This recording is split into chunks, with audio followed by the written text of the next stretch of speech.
Quando, pois, tomou o vinagre, disse: está consumado, e inclinando a cabeça, rendeu o espírito. Recebamos, irmãos, a sexta palavra da cruz, que será entregue pelo seminarista Saor.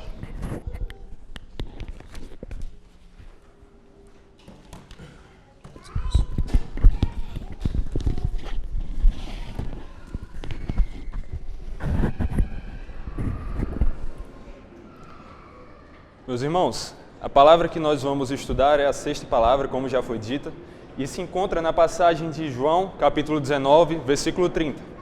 É a passagem que acabamos de ler. E nós vamos nos concentrar no está consumado. É de conhecimento comum que todos nós temos atividades, objetivos e tarefas que buscamos cumprir no dia a dia. Eu mesmo, essa semana, tive que estudar bastante por causa do seminário. Muitas tarefas, provas e coisas do tipo. Até mesmo madruguei algumas vezes. Mas, infelizmente, eu não consegui cumprir todas as tarefas, pelo menos não da maneira que eu deveria.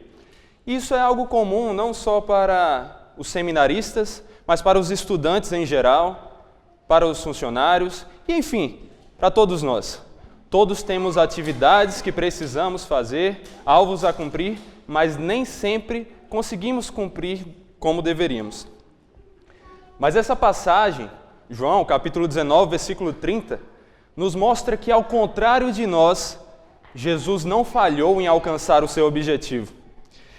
Ele cumpriu o que veio fazer no mundo, toda a sua obra, e declarou e afirmou: está consumado. Ele não fez a sua obra de maneira parcial, mas de maneira completa, de forma que estava tudo concluído.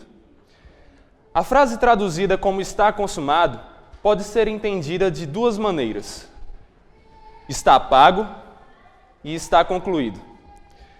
Houve uma época em que nas portas das prisões era comum que fosse pregado a lista de crimes dos detentos. E quando o criminoso terminava de pagar pela sua pena, o oficial de justiça vinha até aquela lista e pregava um selo que declarava que toda a sua pena havia sido paga. E é isso o que nós podemos observar aqui nesse texto. Está consumado era a frase que estava presente naquele selo que o oficial de justiça pregava. Observe em Colossenses 2,14. Ele afirma: tendo cancelado o escrito da dívida que era contra nós e que constava de ordenanças, o qual nos era prejudicial, removeu-o inteiramente, encravando-o na cruz. Jesus, como nosso representante, pagou a nossa dívida em nosso lugar. E ao pagar pelos nossos pecados, derramando o seu sangue ali naquela cruz, ele pôde declarar, ele pôde afirmar: está consumado. Meus irmãos, todas as nossas dívidas, todos os nossos pecados foram pagos e foram perdoados ali naquela cruz, pelo sacrifício de Cristo. Não há mais nenhuma dívida para aqueles que estão em Jesus, não há mais dívidas para nós que somos seus servos, que o encontramos pela sua graça. Está consumado. Contudo, apesar de tudo isso ser biblicamente verdadeiro, parece que o texto está mais focado na outra ideia da tradução, que é o está concluído ou está cumprido. Peço que, se vocês ainda não abriram a Bíblia em João 19, abram agora, porque eu quero olhar alguns versos com vocês.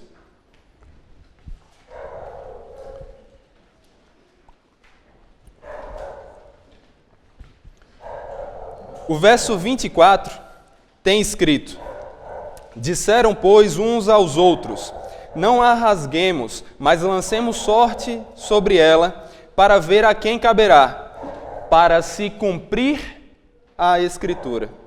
Olha também o início do verso 28.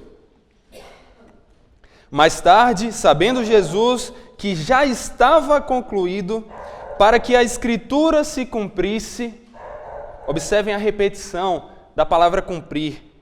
E por fim, além do próprio verso 30, que é a passagem que estamos estudando, vejam agora o início do verso 36. E isto aconteceu para se cumprir a Escritura. Essa passagem de João quer nos mostrar que Jesus cumpriu a sua obra. Ele concluiu tudo que ele precisava fazer aqui.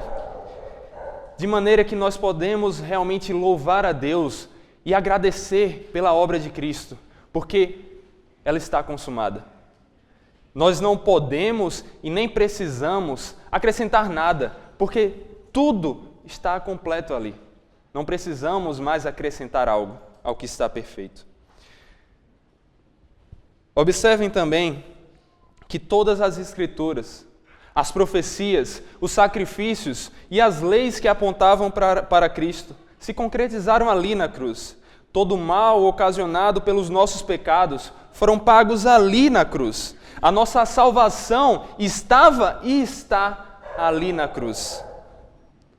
Pois naquela cruz, o Cordeiro de Deus que tira o pecado do mundo, de uma só vez, de maneira perfeita, pagou pelos nossos pecados, pagou a nossa dívida, de maneira que ele pôde declarar: está consumado. Em João 4,34, temos escrito: explicou-lhe Jesus: a minha comida consiste em fazer a vontade daquele que me enviou e consumar a sua obra. Irmãos, foi exatamente isso que ele fez. Nenhum ponto a menos, nenhum ponto a mais, foi exatamente isso que ele fez. Ele concluiu, ele consumou a obra que o Pai tinha lhe encarregado e ele cumpriu a vontade de seu Pai. Em João 17, versículo 4, Jesus declara algo que ainda iria fazer como se já tivesse sido feito. Nessa passagem que é anterior à que estamos estudando, anterior à sua morte na cruz, Jesus declara algo que pode encerrar o nosso estudo dessa passagem. Eu te glorifiquei na terra, finalizando a obra que me entregastes para realizar. Jesus glorificou ao Pai, obedecendo a Ele. O Senhor Jesus é realmente o autor e consumador da nossa fé. Diante do que ouvimos, há algumas aplicações que podem ser feitas à nossa vida. Cientes da obra consumada de Cristo na cruz, que lembremos que todos os nossos pecados e todas as nossas dívidas foram pagas por Ele. De maneira que não somente podemos, mas devemos ter uma vida de relacionamento em amor e obediência ao Pai Celeste. Também que, como Jesus, possamos viver para cumprir a vontade do Pai. Nem que para isso, muitas vezes, tenhamos que abrir mão dos nossos desejos, pois a nossa vontade é falha, mas a dele é boa, perfeita e agradável. E por fim, que estejamos dispostos a imitar ao nosso Mestre também no carregar da cruz. Que nenhum sofrimento ou mesmo situação de vida ou morte nos impeça de obedecer ao Pai. Sendo assim, imitemos Jesus também em sua oração no Getsêmani. Pai, se possível, afasta de mim os sofrimentos e os problemas dessa vida, mas que não seja feita a minha vontade, a nossa vontade, mas a tua, a vontade de Deus, que é boa, perfeita e agradável. Amém.